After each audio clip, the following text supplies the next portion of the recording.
PV news people's voice ಚಾನೆಲ್ಗೆ ಸ್ವಾಗತ. ಚಾಮರಾಜನಗರ ಜಿಲ್ಲಾ ಯುವ ಕಾಂಗ್ರೆಸ್ ಸಮಿತಿ ವತಿಯಿಂದ ಸಹಿ ಸಂಗ್ರಹ ಅಭಿಯಾನ. ಮತಗಳ್ಳತನ ವಿರುದ್ಧ ರಾಹುಲ್ ಗಾಂಧಿ ಅವರು ನಡೆಸುತ್ತಿರುವ ಜನಜಾಗೃತಿ ಹೋರಾಟಕ್ಕೆ ಬೆಂಬಲವಾಗಿ ಜಿಲ್ಲಾ ಯುವ ಕಾಂಗ್ರೆಸ್ ಸಮಿತಿ ವತಿಯಿಂದ ಸಹಿ ಸಂಗ್ರಹ ಅಭಿಯಾನವನ್ನು ನಗರದಲ್ಲಿ ಹಮ್ಮಿಕೊಳ್ಳಲಾಯಿತು. ಚಾಮರಾಜನಗರ ವಿಧಾನಸಭಾ ಕ್ಷೇತ್ರದ ಶಾಸಕರಾದ ಪುಟ್ಟರಂಗಶೆಟ್ಟಿರವರು ಸಹಿ ಹಾಕುವುದರ ಮೂಲಕ ಕಾರ್ಯಕ್ರಮಕ್ಕೆ ಚಾಲನೆ ನೀಡಿದರು. ನಂತರ ಮಾತನಾಡಿ, ಇವಿಎಂ ಮೂಲಕ ಮತಗಳ್ಳತನ ವಿರುದ್ಧ ರಾಹುಲ್ ಗಾಂಧಿ ಅವರು ಲೋಕಸಭೆಯಲ್ಲಿಯೇ ಧ್ವನಿ ಎತ್ತಿದ್ದಾರೆ. ಬಿಜೆಪಿಯವರು ಹಿಂಬಾಗಿಲಿನಿಂದ ಬಂದು ರಾಜಕಾರಣ ಮಾಡುತ್ತಿದ್ದಾರೆ.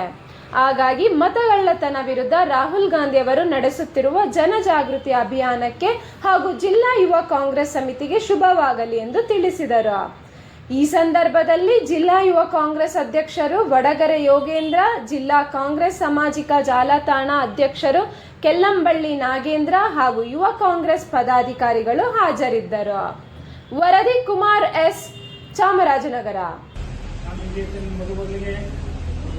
ರಾಹುಲ್ ಗಾಂಧಿ ಅವರು ಯುವ ಕಾಂಗ್ರೆಸ್ನ ಅಧ್ಯಕ್ಷರಾಗಿ ನಮ್ಮ ಎಐಸಿಸಿ ಅಧ್ಯಕ್ಷರಾಗಿ ದೇಶದಲ್ಲಿ ಚುನಾವಣೆಯ ಸಂದರ್ಭದಲ್ಲಿ ಮತ್ತು ಮತಪಟ್ಟಿ ಆಗ್ತಕ್ಕಂಥ ಸಂದರ್ಭದಲ್ಲಿ ಇವತ್ತು ಆಡಳಿತಾರೂಢ ಕೇಂದ್ರದಲ್ಲಿರ್ತಕ್ಕಂಥ ಬಿಜೆಪಿ ಸರ್ಕಾರ ಯಾವ ರೀತಿ ಮತ ವಂಚನೆಯನ್ನು ಮತದ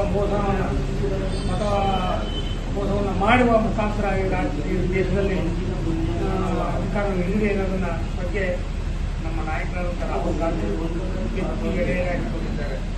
ಇದಕ್ಕೂ ಒಬ್ಬ ಧೀಮಂತ ನಾಯಕರು ನಮ್ಮ ಕಾಂಗ್ರೆಸ್ನಲ್ಲಿ ಇವತ್ತು ಧೈರ್ಯದಿಂದ ಒಬ್ಬ ಪ್ರಧಾನಮಂತ್ರಿ ವಿರುದ್ಧ ಸಿಡಿಯದ್ದು ಅವ್ರು ಮಾಡ್ತಕ್ಕಂಥ ತಪ್ಪುಗಳನ್ನ ಎತ್ತಿ ಹಿಡಿತಕ್ಕಂಥ ಒಬ್ಬ ನಾಯಕ ಇದ್ದರು ರಾಹುಲ್ ಗಾಂಧಿ ಅವರು. ಹಾಗಾಗಿ ಅವರ ಹೆಸರಲ್ಲಿ ಇವತ್ತಿಗೊಂದು